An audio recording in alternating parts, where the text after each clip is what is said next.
You've been a very cooperative set of candidates, and we've accomplished our mission to ask the questions and have you respond. You will now have each 1 minute for a closing statement, and we will begin with Mr. Allen. Oh, thank you. Well, like I said, I've lived here 35 years. I've been very involved in the city of Riverside, and I care deeply about La Sierra.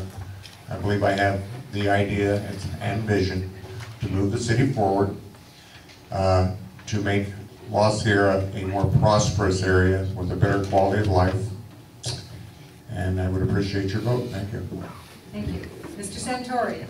I'd like to go back to that homeless issue that there was. Youth in Place, as we've said several times. I did a ride-along with the city. There's a group of people that we can't help at all on the homeless. That's the druggies, alcoholics, sex offenders, predators, and the people that are sick.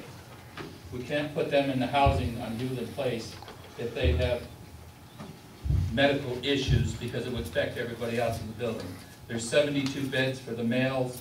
I believe there's 47 beds for the females. In the middle is a kitchen that cooks for them. The reason that we have to empty that building out during the daytime is to come in and fumigate, clean, wash the tables, change the linens, so they have to leave, and they can't stay in the area, so they have to leave the area too. So there's 330 departments between the county and the city of Riverside that the homeless can get help, but there's still a group.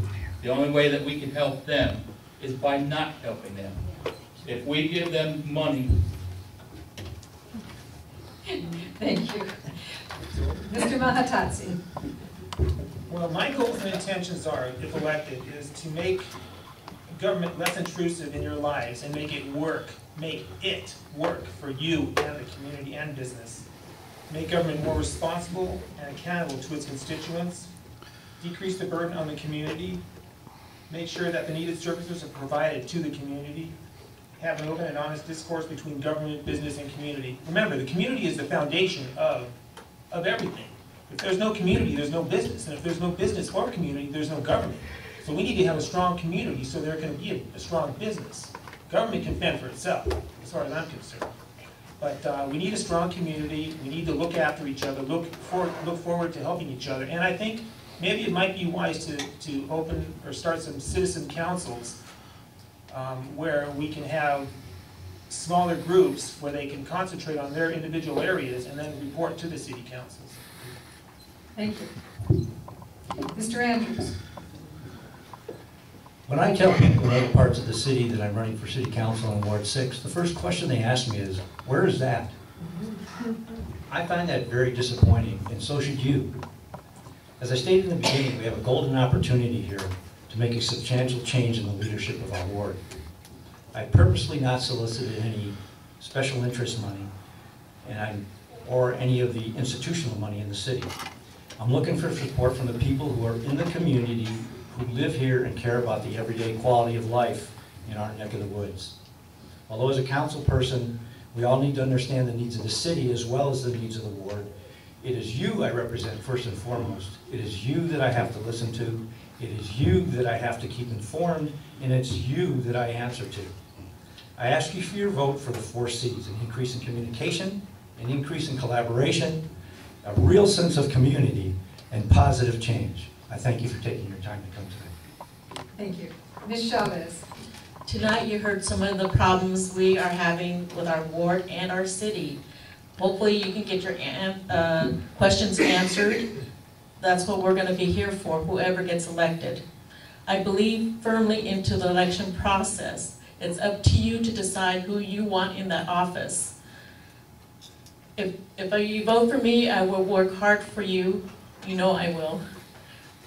If I don't get it, I'll go on vacation. I don't have nothing to lose. It's all into your hands.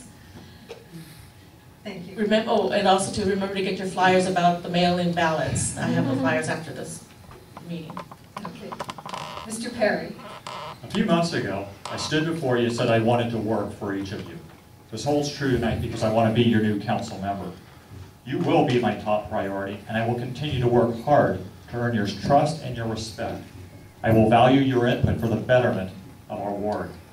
I will use my character and my integrity to bring energy, accessibility, and proactive leadership to this entire community.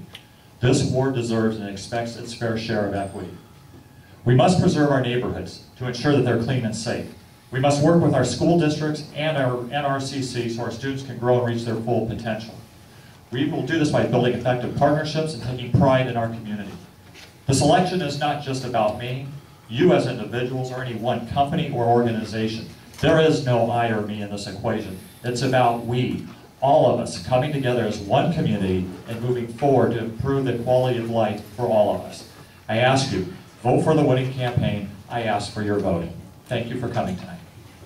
And I'd like to express my thanks and the thanks of the organizations that put this forum together for your participation, for your questions, for your attention.